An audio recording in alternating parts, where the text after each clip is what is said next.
Episode 132 Above Ground Podcast, Wild Horses with LaRue from Therapeutic Horses of Saratoga. Disclaimer. The hosts of this podcast, Timothy Patrick and Will Foley, are by no means medical professionals. However, having lived experience with mental illness themselves, they have gained useful perspectives on common mental health issues that some of us struggle to overcome on a daily basis. By sharing their stories, they hope to create connection. By creating connection, they hope to help you find your purpose. And through purpose, we can all begin to build the foundation for positive mental health. This is Above Ground Podcast. Are you ready to lace up your boots, throw up your horns, and jump into the pit? Then let's stomp the stigmas of mental illness. It's time for Above Ground Podcast. Now, Will Foley and Timothy Patrick. Hey, what is up, everyone? Welcome to Above Ground Podcast. Above Ground Podcast. Because you can't serve below. That's right. You know who that is. You down with TPP? Yeah, you know me. Timmy, what's up, man? It's a Sunday morning. What's in your Sunday? What is in your beverage cup this morning? You got a little tea in there or what? Tea. Yeah. Tea with a little extra honey. Yeah? Yeah, I got a little coffee and coconut water going on here. Oh, wow. I'm not sure which is better at this point. Neither one of them seem to be doing the trick. So we are on Zoom, which means we are here for another Above Ground Podcast interview. And we are joined this morning by LaRue, who is the, I want to say, owner proprietor of Therapeutic Horses of Saratoga. And Therapeutic Horses of Saratoga's mission is to rescue and retrain retired racehorses to become valuable partners with people engaged in therapeutic programs. And those therapeutic programs really are based around mental health. And I am so grateful that Laura has been able to join Tim and I this morning. So Laura, thank you very much for joining us, and tell our listeners who you are and what you do and why you do it. Great. Thank you all so much for having me. My title is actually Director of Equine Care. So founders are Aaron and Jim Sisk. But I do a lot of social media communications and all of that stuff as part of my job. So I've been with Therapeutic Horses for just over 3 years now. And as my title, Director of Equine Care, basically I'm in charge of the care of the horses as well as the overall program of making sure that people are able to get the therapy, training the horses, co-leading the volunteer program, et cetera. So I come from a place of mental health and horse background. I went to school originally, got my bachelor's in psychology, interested in getting my counseling degree. I got about 3 years in and decided that wasn't for me, but it was a little late to turn it around. So I ended up doing my senior internship at Peaceful Acres Horses out in Rotterdam. And I did some summer camps with kids from Parsons Family Center. And that's when I knew that's what I wanted to be doing. Just being able to share my love of horses with those kids and see how that impacted them was really incredible. So skipped 4 years after that until I got my job at THS because it's not super common still around here. So it's kind of hard to find that career. And I've just been loving it. It's awesome because I like what really actually, when I read the website and saw what you did at Rita over the last couple of years, because you've been coming to Rita now for a few years now. Was this year your second or third year? This was our second. Okay. Yeah. It would have been our third. It would have been the third. Okay. Yeah. I couldn't remember. I wanted to ask you, what makes Thoroughbreds suited for this type of retraining? I'm really curious about that because they're a really specific animal that is bred to do a certain thing. And it's pretty interesting. Yeah, that's a great question. So yeah, we take thoroughbred and standardbred, so horses, the racehorses that do the harness track as well. And we find that these horses are really hard workers. And a lot of horses really like to still have a job after racing. And they're very passionate and loyal animals and extremely intuitive. So thoroughbreds in particular and standardbreds have that extra hardworking side of things. But what we've found too is just that it's a need in the community. So horses live to 30, 40 years old, and in their racing careers, they usually don't race past, I would say, 5 or 6 years old. And so they have a whole lifetime afterwards. And there's a lot of different aftercare programs that, like new vocations, that take these retired racehorses and retrain them to be riding horses. But what we do to kind of fill that other need is we try to take horses that are not able to be ridden. So horses that have been injured and, beyond being able to become sound again, because we don't do riding at our program. So it's all groundwork. And so we're able to kind of fill that niche of horses that are in need of a home and are not able to be ridden. And I just find with thoroughbreds and standardbreds, actually, especially, it's the hardworking side of it, but it's also, they just have this compassion that is really, really incredible. And they really like to be around people and be social. And we have all different kinds of personalities at the farm. We definitely have horses that are more antisocial. And I think that that's important as well. But in general, they love to have a job and they love the attention.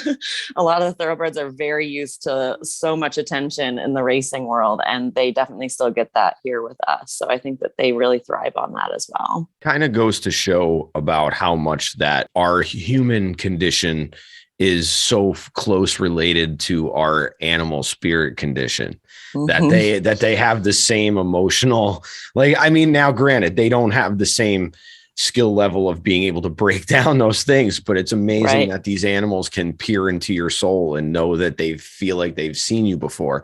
You kind of brought up something that I know this is mental health, but you kind of brought up something that I think a lot of people, especially in the 518 area, probably need to hear from someone who understands these horses. You take retired horses who have been hurt. And we hear so much every year during Saratoga about horses being euthanized. When is there, and I'm not trying to talk off turn or out of turn from your expertise or anything, but is there a time where a horse is beyond saving? And does any farms like yours have any say in that? Or are horses given to you? Or do you how do you get receive horses? And they're not a commodity there, but how do you receive horses to use in your therapy practice? And where's the distinction between when a horse is euthanized and beyond saving and being able to be saved at a facility like yours? Yeah, no, that's a great question. And I think, it is a very hot topic here in Saratoga, and I think around every racetrack. So I don't, I'm more on the retirement side, so I can't speak too much about it, but I do know that the Jockey Club is an overarching association that it sets rules for each track and all of the racing in the United States. And they have set standards for things like that. So there is a point where a break is so bad on a 1,200-pound animal that they will not be able to heal. And then that is, I think, when they make that choice. And then there's, I would say probably, again, I'm not a vet, I'm not sure, but a break that is a larger part of the leg or something like that. And they have, licensed, excellent veterinarians and people on the board that make those decisions. And I think we need to be able to trust that, especially if we want to, be a part of that racing community, that they're doing the right thing for the animal in that moment.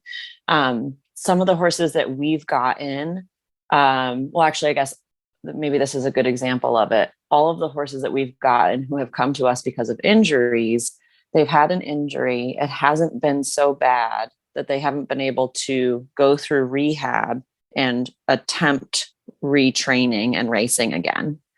And then when they get to retraining, they find that the pressure is too hard on the body and there's a concern for a break. So we have two standardbred geldings, male horses, who came to us at 3 and 4 years of age. So very young. One of them hadn't even raced yet. They both had breaks in their feet, and they were able to rehab and attempt to retrain. And that's when the owners and the trainers found out this is too much pressure on their body. We could try more, but we don't want to hurt the horse to the point where we would have to euthanize because the break would be too bad. So they're able now to move freely, live in the paddocks, no problem. We just can't run them, basically. I was thinking about this question before you even answered this one from Will, but is it noticeable at all for, like, say if you had a horse that, couldn't run anymore, or, maybe seemed, I guess, depressed in the horse world? Do you notice a difference with the horse when it is with the people? Yes, I do. We have one horse in particular. His name is Quintin, one of our young standardbreds that retired early and came to us. He loved racing. We're still very close with his owner. He contributes every year and comes and visits him. He's a great supporter of the program. And he tells me that Quintin just absolutely thrived on racing. And for a while, when we brought him back, you could see him missing that. He really needed to put his mind to something and his body. He's very much in his body horse. He can't really stand still very often. He's always fidgeting and wanting to move around. He's still very young, a young guy. And so what we do for transition for our horses typically is, first and foremost, we just let them go be horses in the paddock. And that can be very foreign to them because during racing, they grow up their first year and a half of life being able to run free in the paddocks, going in at the stalls at night, typically. And then when they get into training, you're in a stall unless you're working. And that's not to say that that's a bad thing. That's how the program works, and that works for the horses. But when we take them in, all of our horses live outside 24/7. So we just put them in a paddock and we let them run. And before I start retraining them and kind of working their brains again, I like to just give them some time to rest and relax. I usually do about 6 months, but with Quintin, I did, I think 4, because he got so bored that he was getting into trouble in the paddock and breaking fences, and he's a chewer. So he likes to chew the fences. When you come in to groom him, he would just pick up the bucket and walk away with the brushes. So you could see he was give me more, I need more. And so we put him through the retraining process early, and he flew through in no time, the quickest train I've ever had. He's fearless. He's confident. He's very connected. And so he lights up now, and attention is his number one favorite thing. You tell him he's a pretty boy and he'll do anything for you. And he's very cute. So he has that going for him. Yeah, so can't blame him there. See that. Yeah. You tell me I'm a pretty boy, I'll jump up and down. Yeah. I'll do anything. Yeah. It works every time. So that was an example of, it wasn't necessarily, I didn't see it as depression so much as boredom. He was very clearly asking me, for more stimulation. And so that worked out. So every horse is different in terms of that process. And I mean, all of it. Very cool. Now, does he interact with people in the process, as far as the healing goes, or is he something separate? Yeah, he's actually in our main therapy herd right now. Oh, okay. Yeah, so he's a bit young. So there's times where I need to ask him to give us some space. That's the thing, that he's not very good about giving people space. He just kind of wants to be on top of you all the time. And so when I bring a really little kid in, sometimes I'll take him out because he gets too excited. Yeah. And he's a big standardbred too. So, but in general, yes, he's part of that. And he's a great horse for, learning how to set your boundaries, because he pushes those a lot. And so for someone who's trying to, learn how to kind of stand up for themselves in their relationships, he's very good for that. But he's goofy and affectionate. He's the clown of the herd. And so it's never aggressive. It's always like he's making you laugh, but you have to be like, okay, that's enough, And so I think he's really good because he keeps things light, but he really challenges you as well. So do you see a variety of I guess, of people coming there for a variety of different reasons, I guess is what I should have said, not just, they come for like boundaries, depression, anxiety, a bunch of different things. Oh yeah, absolutely. A lot of PTSD, trauma, communication skills, couples counseling.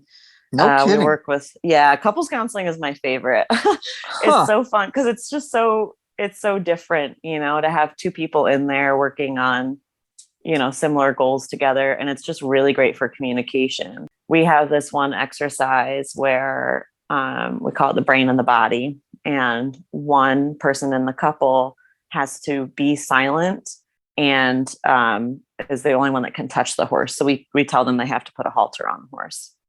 And then the other person in the relationship can only speak and cannot touch the tool, cannot touch the horse. And so they have to be very, very clear with their words in describing how to do it. So the person that can't speak and can only touch the horse is supposed to try to pretend like they don't have a brain. They're only the body. So they have to very specifically follow what their partner is saying to them. And I find it's a great example of, when you think you might be as clear as possible with your words, but the other person might not necessarily hear it the same way. And I see that all the time in relationships. And it's in this space where the horse might be chewing on the halter and being a goofball and making you laugh. And it's just a different way to look at, I think, a really common problem in relationships. So I love couples. I haven't done couples in a while. And so I keep talking about it because I really want to get another couple in there. But yeah, we work a lot with kids too, on communication skills, identifying your feelings and putting words to them, problem solving when you're feeling frustrated, working through those feelings, building relationships and connections. And we work with all ages, but I've just specifically seen we've been working with kids a lot lately, veterans with PTSD, people with domestic abuse and trauma. It kind of, as far as I can tell, works for everybody. Yeah. Wow, this is great. It sounds like it would work for everyone. I'm really drawn to, what is your experience? What has working with horses taught you about yourself and your own mental health? Yeah. So, I grew up riding with horses, and I think that is when I really first got the glimpse of what they could do for me. And coming back to them as an adult I can't really imagine not doing it now. I'm a very anxious person and I'm an overthinker. I'm also a fixer to a fault, which is, I'm continuously working on all those things. It's just part of being human, right? They slow me down and keep me calm. They're really good reflectors of what I'm feeling inside. So I love my job. It is a stressful job. I'm working for a nonprofit and I'm in charge of 20 horses who injure themselves all the time. And, there's always something coming up and we're growing at a ridiculous rate and it's amazing, but it is a lot of work. And so as an already anxious person, I can get stressed out pretty easily. I find they always let me know. I struggle to ask for help a lot of the time as well. So, so I can go into their space and I can say to myself, I'm fine. And they will reflect to me that I'm not. And sometimes if I'm feeling a lot of anger, they kind of stay away from me. If I'm feeling more of like a sad for myself kind of feeling, they move into me and they physically will put themselves on me.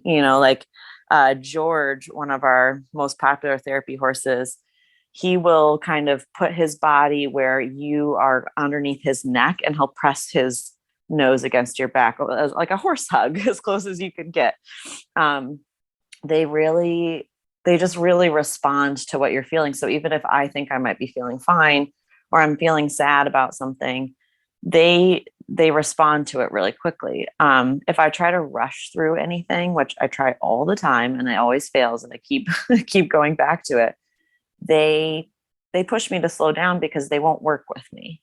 If I'm trying to just run in and grab a horse and just get something done, they feel that high energy and they don't want to be around me. And so it's a very quick fix. They move away and I say, okay, I got to take a deep breath. I just need to take a minute and everything's going to be fine. And so I feel like they just always remind me to slow down and take deep breaths, which is something that I'm always going to need to be learning. And it's just done in such a gentle way. It's never like hurtful. It's never hard. They just move away from me. And I think, oh, okay. Yep. I'll take a breath before I walk towards you again. So they've just been really great for me in that way. And they're always, a shoulder to cry on when you need it. And they just teach you a lot about self-care, because that's what's natural to them, is just to make sure that they and their family survive. Life is so simple for animals. They're just themselves. They're not self-conscious. They're not worried about what they look like. They are just there to live. And I just feel like it's always a really good reminder for us to slow things down. And I can definitely overcomplicate things in my life, and they always simplify it right away. How great is it to have those reminders daily? Wow. It is. It's wonderful. I feel so lucky. Like, I don't know what I would do if I was that stressed all the time and I didn't have them. That kind of leads me into my next question, because Tim and I were both at Rita this year, and Tim may have been gone at the end by the time this happened, but I was witness to them having to get the horses back loaded in. And we are all about tips and tools here. So I'm really curious to know, when a horse is reflecting back to you your aggression or whatever was going on at that moment, what is the first tip that you can give to anyone to say, how do you calm yourself down in a moment like that when that's going on? Because you said your job is high stress. Those, if they don't want to get in, it can cause them injuries. Like, there's all kinds of variables that happen. How do you keep yourself centered? How do you get yourself centered again? Yeah, that's a great question. So, first and foremost, stop and take some really deep breaths. And in those deep breaths, I always make sure to breathe out a bit longer than you think is possible. And that really helps me bring that next breath back in. I do a lot of yoga, and I got to get back into meditation. I've gotten out of that. But that just being still for a moment is really huge. And something that I do with the horses in that moment, where Kid Blast just did not want to get back on the trailer, and I didn't know what to do. I really didn't have a solution. I just knew the only thing I could do was try to stay calm. And I was frustrated and I was exhausted. It had been a really long day. And I had tried all of the horsemanship skills that I could think of, and none of it was working. And so I took him for a little walk. We went for a couple circles around. What horses do often is to kind of address a problem or a threat in their environment, is they'll run away from it in a circle where they can get a little further away, look at it at a different angle, and then they'll stop and evaluate before moving in again. And so I try to do that myself mentally, and also with the horse. Like, okay, maybe we just need to take the pressure off for a minute. Just stay, take a breath. Don't even try to come up with a solution right away. Just let yourself be. So first and foremost, it's stop and breathe for me every time. Yeah. And I think that just goes to speak truth to the fact that I think we get into reactive mode so much that we can't respond properly.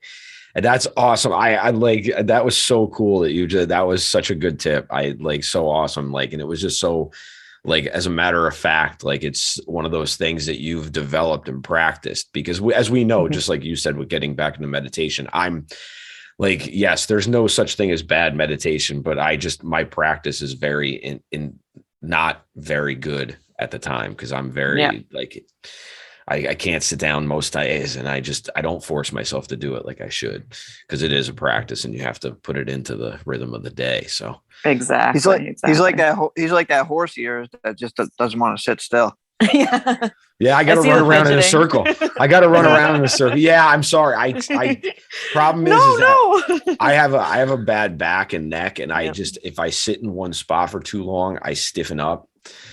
And I've trying to like stretch 5 times already. So I'm getting ready to start the MBSR John Kabat-Zinn program because my therapist wants me to start it. And there's hatha yoga in it. And so I was watching a video this morning and I was like trying to do some of these things. And I was like, whoa, I guess I really do have some bad spots that need to be stretched out.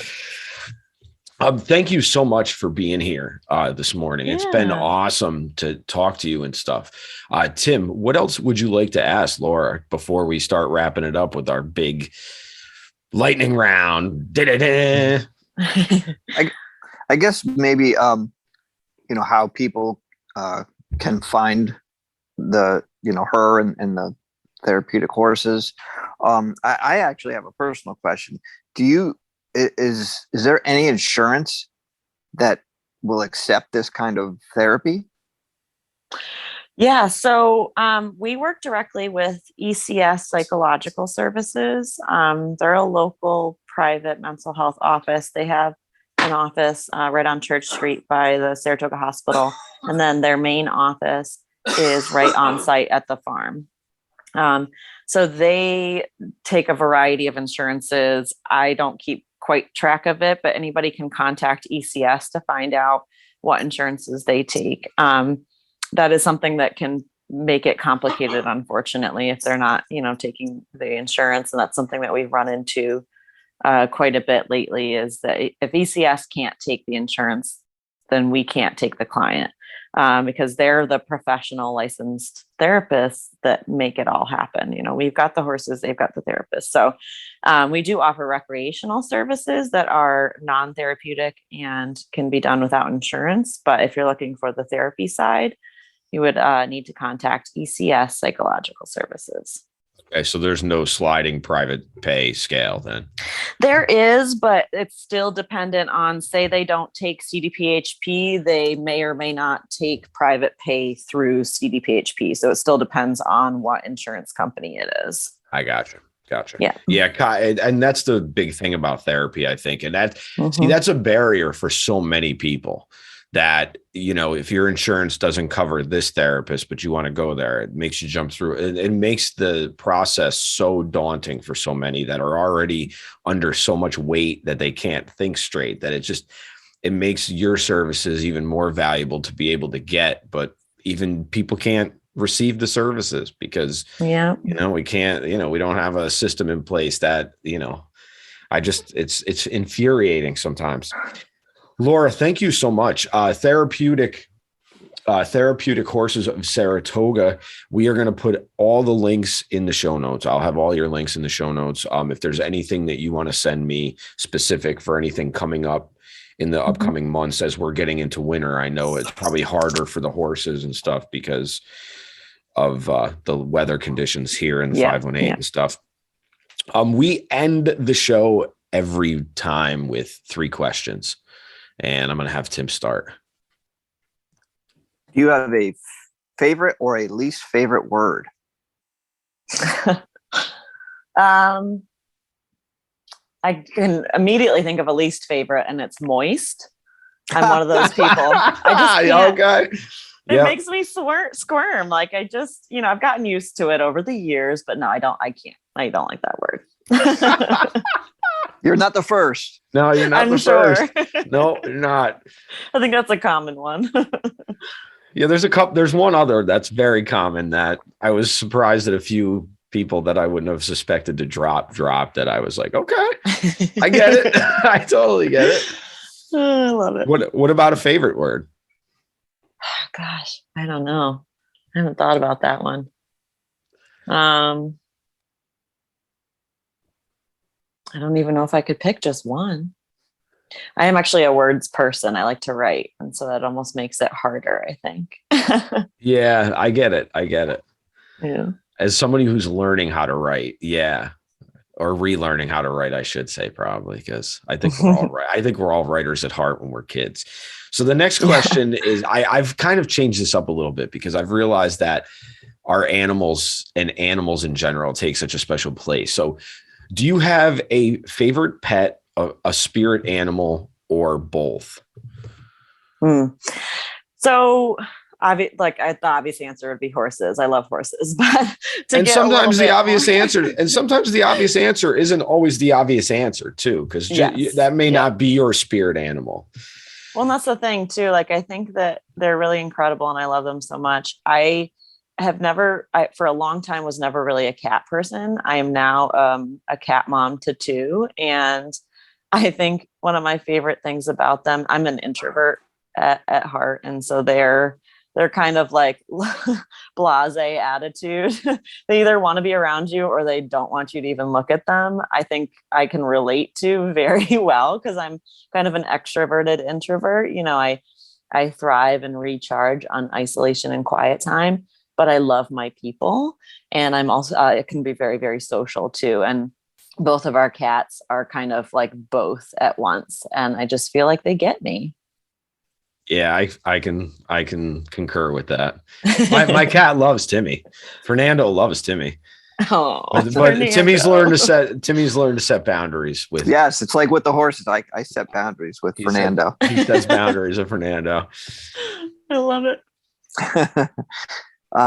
So if there was something that you would like to see done for mental health as a whole without any kind of restraints, what would it be? I think going back to the conversation about insurance is huge. I've had to turn away too many people, whether that be, I think free insurance for all would be a great start. But I don't know what it would look like, but to be able to help anybody, no matter what their insurance is, I think would be huge. I've lost the opportunity too many times. And it's just something that, as far as I can tell, it can't be helped, but I don't know that side of things. And so I think that would be really huge. And in particular for our work with equine therapy, there's a lot of barriers for people who say live in the city.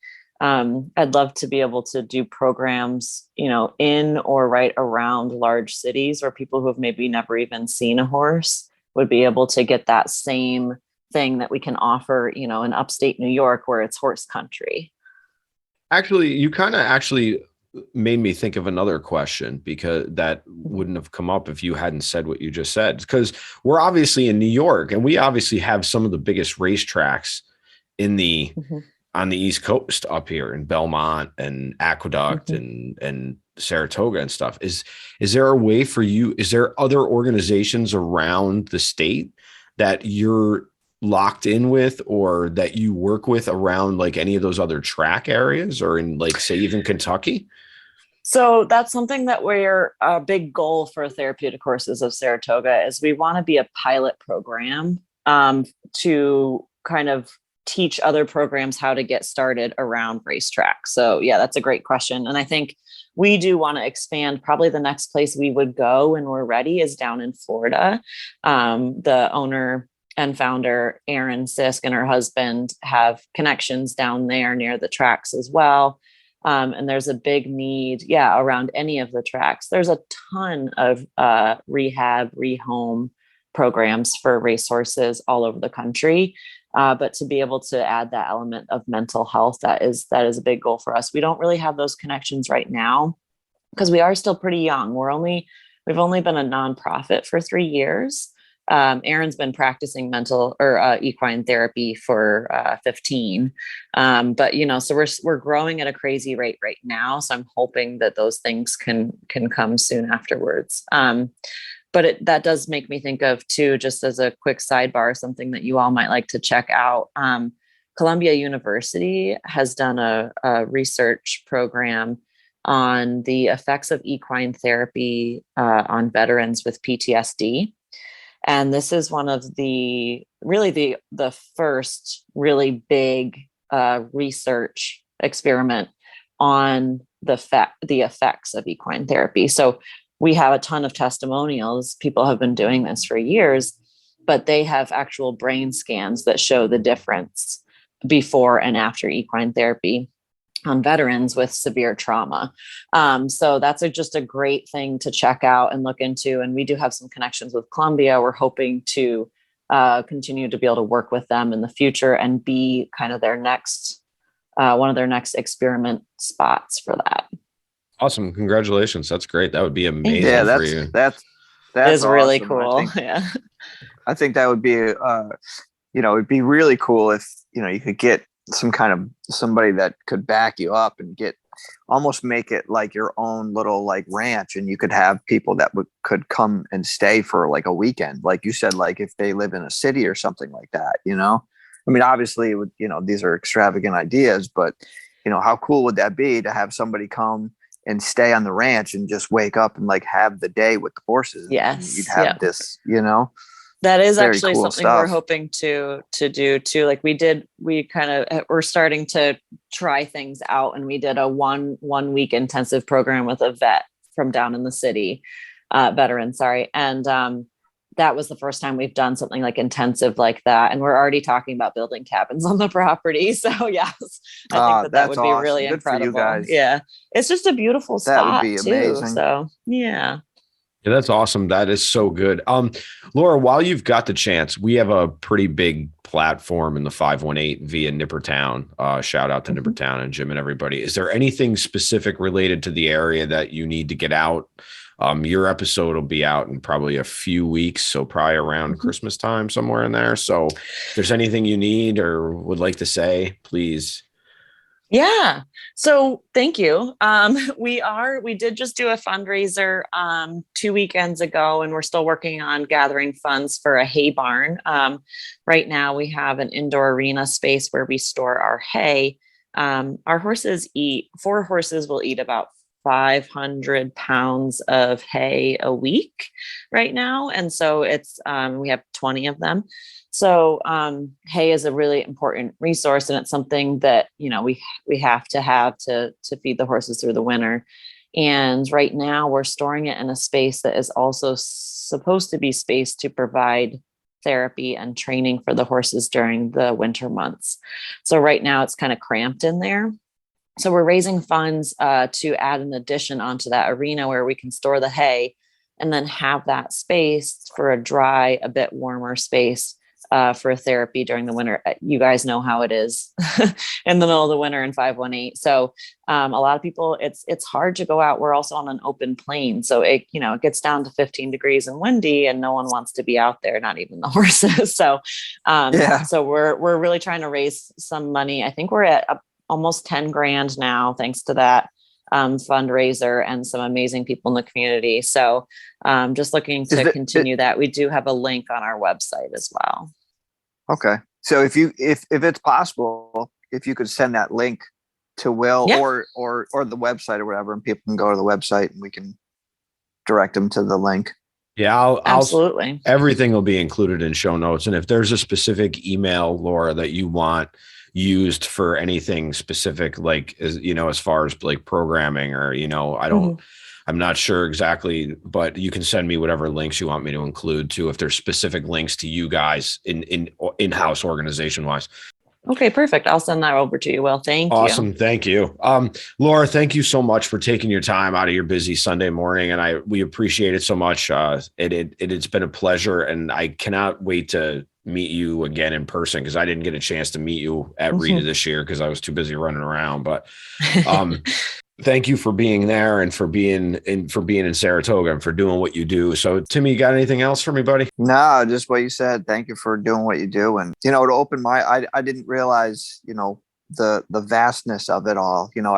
I knew from a friend of the show is Rob, who is a first responder, and he had some equine therapy, and I've seen stuff with PTSD and veterans and stuff, but this whole couples therapy and kids, and it's just, anything that's positive that can help people out is what we need, what we need to promote and get out there and let people know that it is there for them. Absolutely. Yeah. Thank you both so much. And I love what you all do. I mean, I just think it's just so cool and really important to continue to have an open conversation about mental health. And I'm honored to be here. So thank you so much for having me. Thank you for being here. We are honored to be the curators of hope. So it's awesome that you get to share, that you'll share your story with us, and we wouldn't be able to do it if it wasn't for you being able to share your story. So we thank you. So until next week, everyone, thank you again for listening to Above Ground Podcast. Don't forget to follow all the socials, click all the notifications, bells, clicks, do whatever. So until next week, be well. Be safe. Be above.